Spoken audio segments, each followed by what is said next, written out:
Okay, ever get that feeling like there's this whole secret level to reality we're not quite tuned into? Like Mm, ancient civilizations, yeah. like they knew stuff about, say, sound that we've just totally forgotten about. Yeah. Today, we're diving into that exact vibe. We're talking chakras, mantras, and whether certain sounds can actually impact our energy. You know, it's fascinating because it's not even just one culture. It's like all over the world. Throughout history, this idea that sound Yeah. is more than just noise. It's like there's this primal understanding Yeah. that it like vibrates on a level that affects us Yeah, deeply. totally, exactly. So the uh, the source material for this deep dive is this YouTube video. It's dramatically titled "The Divine Frequencies of the Larynx." Okay. It's from a channel called Video Advice. Excellent. And full disclosure, we're going in with our skeptical hats on for this one. Yeah, good. A healthy dose of skepticism is key, I think. Always. But even if we don't take everything as like scientific gospel, Yeah. the ideas themselves I think are worth exploring. Who knows what rabbit holes we might go down. Right, exactly. So today's mission: can sound actually heal? This video throws around terms like chakras and mantras, claiming that certain sounds can, like, tune us up like an instrument. So is there any scientific basis to this? Or is it all just, well, vibes? Well, to start, I'm sure you've heard of chakras, right? Oh, They're yeah. these energy centers in the body. Yeah, I've seen the diagrams. They're all, like, colorful and swirly. But what are they really? Like, do we have tiny spinning wheels inside of us? Not literally, no. Okay. Think of them more as junctions in a subtle energy network, I guess. Okay. Different traditions have different interpretations, but the basic idea is that these points correlate to various aspects of our Yeah. physical, emotional, and even spiritual well-being. Okay, so not organs, but like Yeah. focal points, like energetic crossroads? Exactly. And what's intriguing is that some research is starting to suggest there might be something measurable happening when we work with these points. For example, there was a 2021 study in Scientific Reports that found that chakra meditation, so focusing on these energy centers, actually led to improvements in mental clarity and reduced stress levels in the participants.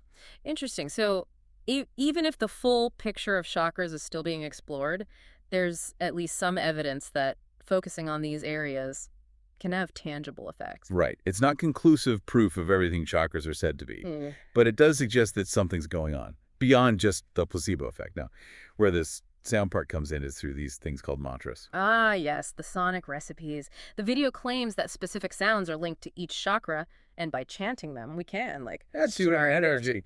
But before we get into the specifics, mantras aren't just like a mystical Eastern thing, well, right? absolutely not.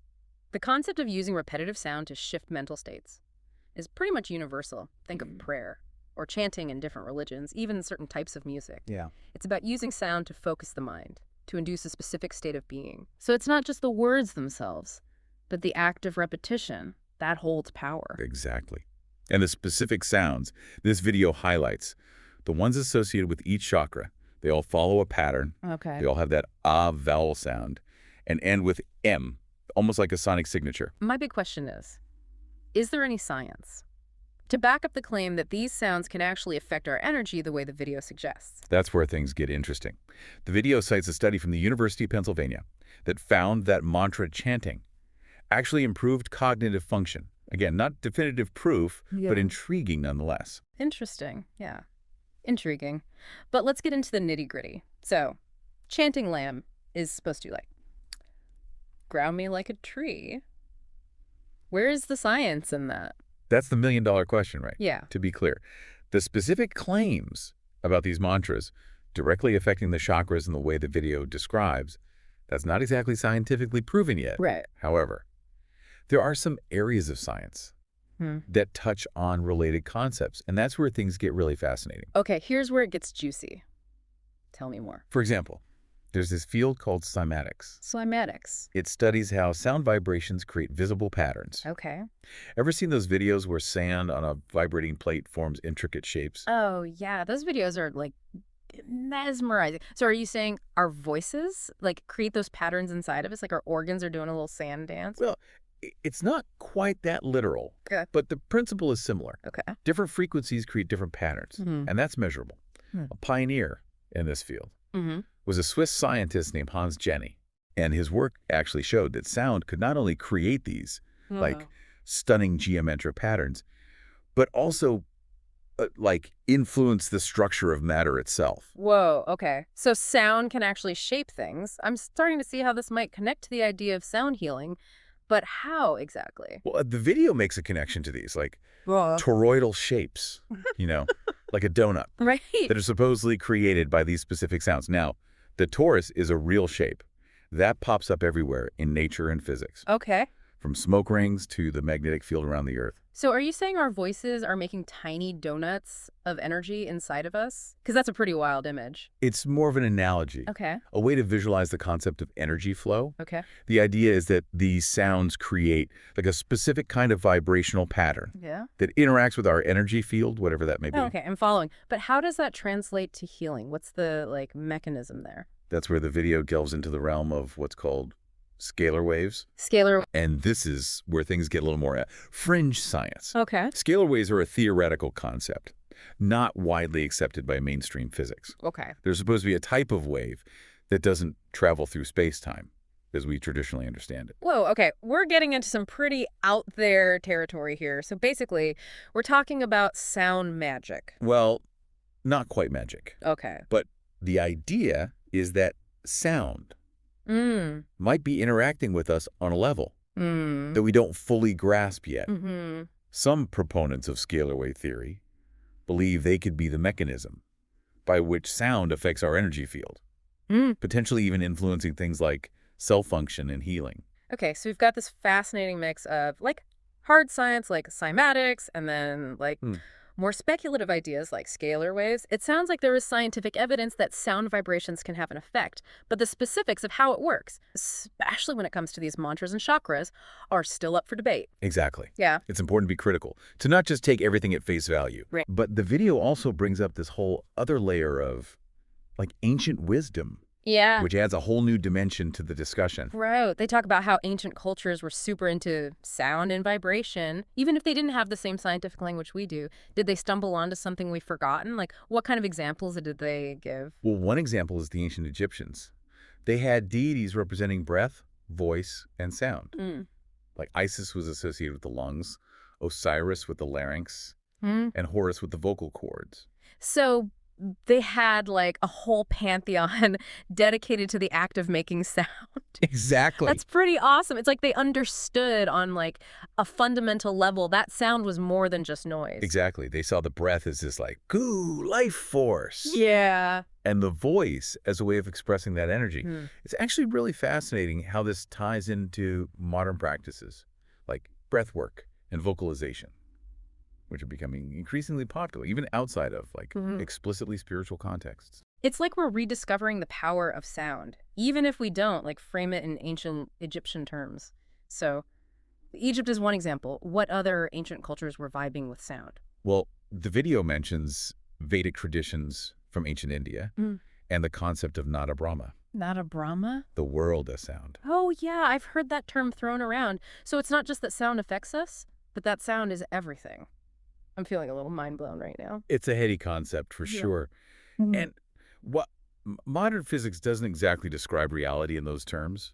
It's interesting to note that string theory, one of the most cutting edge areas of physics, also proposes that the universe is made up of these tiny vibrating strings of energy. Whoa! So ancient mystical traditions. And modern physics might actually be touching on similar ideas.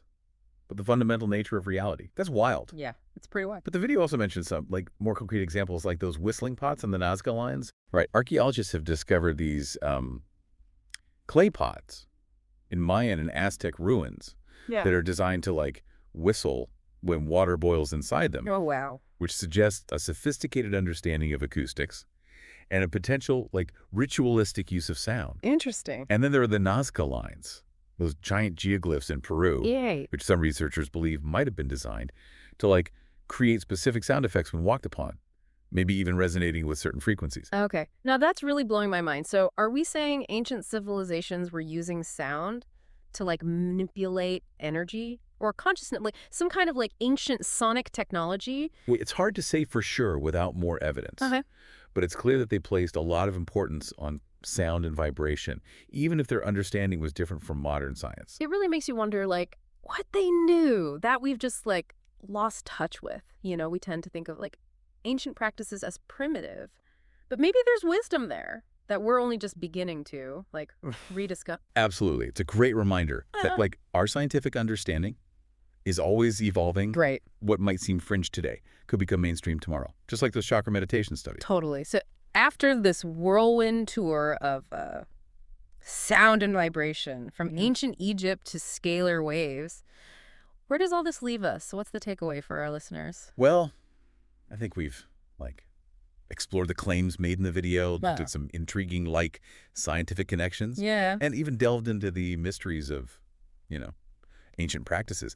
But ultimately, the big question is, what does all this mean for you? Right. It's one thing to like hear about these ideas, but it's another to actually like integrate them into your own life. So I'm curious, how does the idea of sound affecting your energy make you feel? Do you find it intriguing, skeptical, or maybe a bit of both? I think it's totally natural to have like a mixed reaction. There's a part of us that's drawn to the mystery and, you know, the possibility, and another part that wants like concrete proof. Right. And that's okay.